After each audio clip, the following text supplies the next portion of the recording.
Faut-il craindre une catastrophe naturelle à l'image de celle de 2022? En tout cas, c'est ce qui se dessine. Dans la matinée de ce lundi, des quartiers des 3e et 6e arrondissements sont menacés d'inondations. La rentrée scolaire administrative est effective officiellement, mais dans quelles conditions? Depuis ce 16 septembre, les bureaux se sont ouverts sous les eaux de pluie. Le constat dans ce journal. Et puis une délégation du ministère de la Santé s'est rendue ce matin au village Koundoul 2, ceci pour constater les actions mises en œuvre dans le cadre de la lutte contre la maladie du ver de Guinée.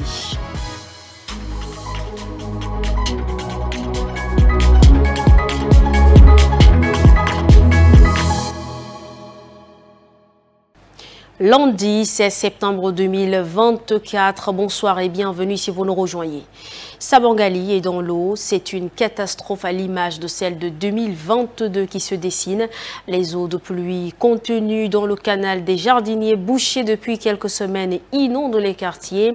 Pareille situation à Clémat dans le 2e arrondissement. Les eaux d'un bassin de rétention se déversent et attrissent les riverains. Reportage d'Ataranaï Dongarti. Leur calvaire vient de commencer. Alors que la journée débutait lentement ce lundi matin, les habitants des quartiers Sabangali, Paris-Congo et Ardebdjoumal sont menacés par les eaux de pluie.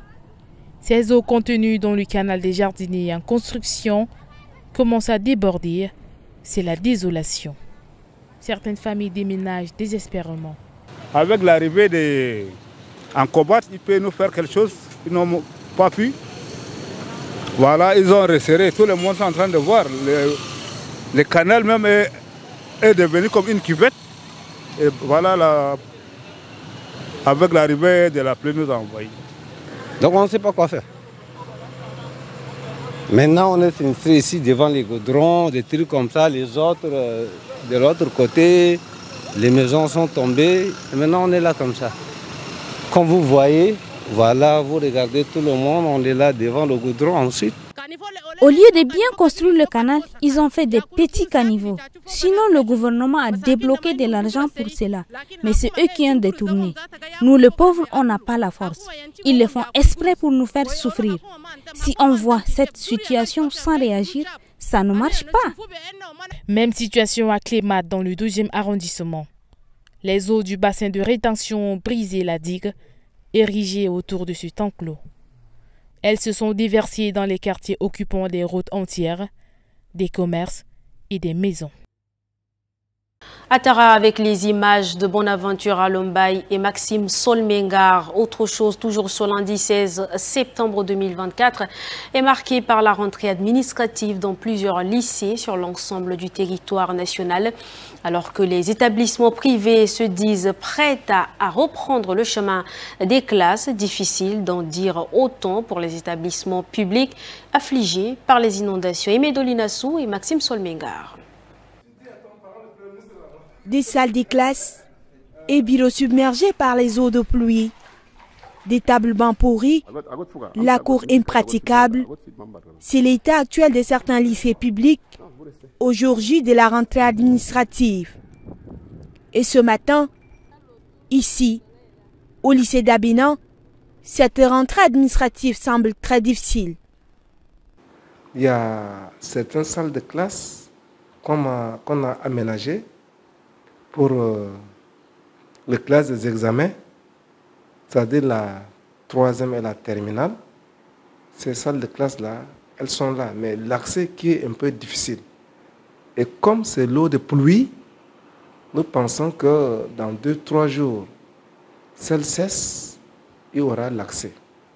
Et les salles de classe qui sont carrément dans l'eau là, et que cette pluie-là cesse, on aura la possibilité et que nous voulons appui. Pourtant, à quelques enclavures de là, certains des établissements privés sont fin prêts. Oui, comme le calendrier national, le ministre a lancé, nous sommes déjà en plein préparatif. Les enfants sont en train de nettoyer les salles et les enseignants. On a fait appel à certains enseignants pour déjà élaborer l'emploi du temps. Et l'inscription cette année, c'est timide. sinon c'est bon. La rentrée administrative est effective ce lundi, 16 septembre comme prévu, par le calendrier du ministère de l'Éducation nationale. Au troisième titre, prélude à une réunion internationale de haut niveau sur l'éradication du ver de Guinée. Une délégation conduite par la secrétaire d'État à la Santé, Bourko-Louise Ngaradoumri, s'est rendue ce matin au village Koundoul 2, dans le département de Chari, province du Chari, Bagirmi, pour constater les actions mises en œuvre dans le cadre de la lutte de cette maladie. Compte rendu de Alfred Rimtetaira Lombay Bonaventure. Koundoul 2, dite localité endémique, fait face au cas récurrent de ver de Guinée. Pour tenter d'éradiquer la maladie dans cette localité et au Tchad de manière générale, les autorités, avec l'appui de ses partenaires, mettent en œuvre plusieurs activités, notamment le déploiement des agents sur le terrain.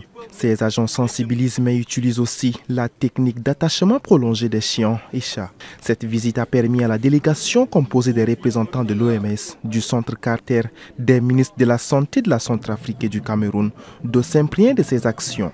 Ce n'est qu'avec la solidarité des pays voisins que l'on arrivera à éradiquer la maladie.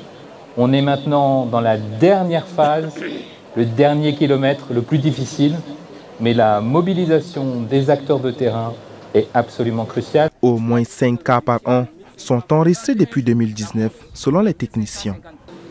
Je tiens à remercier particulièrement les organisations internationaux et nationaux de tout l'effort qu'ils ont mis pour que le Tchad puisse arriver un jour à éradiquer le ver de Guinée. Le ver de Guinée est une maladie qui s'attrape par l'égestion de l'eau contenant des crustacés aquatiques infestés par la larve du ver. L'actualité en bref pour compléter cette édition, c'est une compilation de Bekoutou Junior. Regardez. Ce 16 septembre à Genève en Suisse, le secrétaire général du ministère de la Santé publique Dapsou Guy Daoussou a lancé les discussions sur la subvention du cycle de financement 2025-2027 du Fonds mondial pour la lutte contre le VIH, la tuberculose et le paludisme. Il a souligné que 2024 est un tournant pour le Tchad avec un programme politique du président axé sur la santé. Ce programme comprend des actions prioritaires pour renforcer le système de santé et améliorer la riposte aux épidémies. Dapsou Guy Daoussou a également évoqué un séminaire gouvernemental qui a établi un suivi rigoureux du plan quinquennal 2024-2029 mettant en avant l'importance cruciale du financement GC7 pour atteindre les objectifs de santé nationale et les objectifs de développement durable.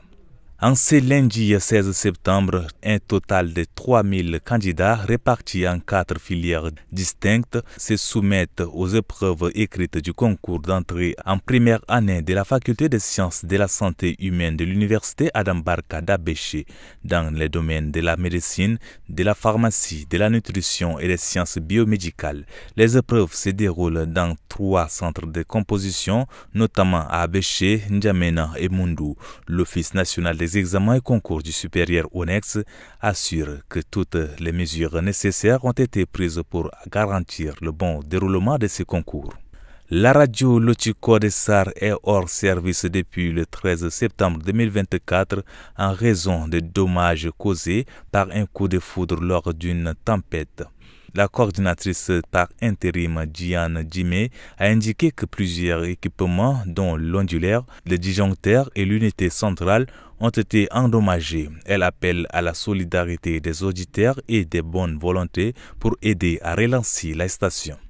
Le ministre de la Jeunesse et des Sports, Abakar Djarma Oumi, a annoncé lors du journal de 20h de l'ONAMA que le stade Idriss Mahamad Ouya sera opérationnel d'ici le 15 octobre 2024.